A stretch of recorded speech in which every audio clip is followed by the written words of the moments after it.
আপনার কে মারছে আপনারে? আমার মারছে যে ওনার নাম কি? দেখি দেখি দেখি আপনার জখমটা দেখি। পরে মায়ের আমার ফোন দেয় নাই, পরে মায়ের আমার গার্জেনে ফোন দিয়া সাদা কাগজে সাইন দিয়ে নিচ্ছে। কি কারণে কি কারণে? আমার জরিমানা, তার মানে আমার রিস্ক এটা 17 নম্বর লাইনটা হারাইছে, এটা সবাই জানে। ওনারা বলছি, উনি বলছে কবে টাকা দিবি, 30,000 টাকা শিকার হয়েছে আমরা দিব, কিন্তু আমরা লোন তুলমু। ওনার নাম কি? ওনার নাম কি যে মারছে? কারা কারা মারছে? মারছে এই যে হাসান কাকা, আমিনুল কাকা ধরে রাখছে, একটা পোলাই ধরে রাখছিল। কেন মারছে? এটা রিস্কা হারাই গেছে, রিস্ক হারাই গেছে, আপনার জরিমানাও ধরছে? জরিমানা ধরছে 30,000 টাকা। আচ্ছা হাসান ভাই, আপনি ধরেন রিস্কাটা হারাই গেছে, আপনি কি এভাবে মারতে পারেন একজন মানুষের? 30,000 এই টাকা যে কে মারছে? কিসের জন্য মারছে?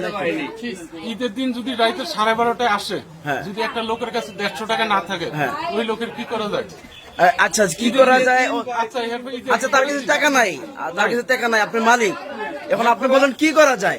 এখন কি আপনি কি হাত তুলবেন, মারবেন? শোনেন না, আইন তো হাতে তুলতে পারেন। ঈদের পরের দিনেও সে গাড়ি চালাইছে কিন্তু জমা দেয়নি।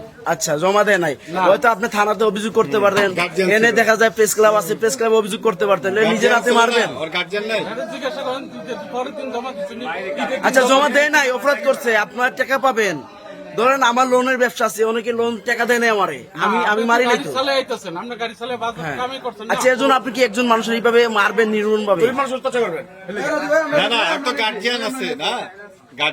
আপনি গার্জেনে জানাইতে পারতেন, আপনার বাপ্পিরে কইতে পারতেন।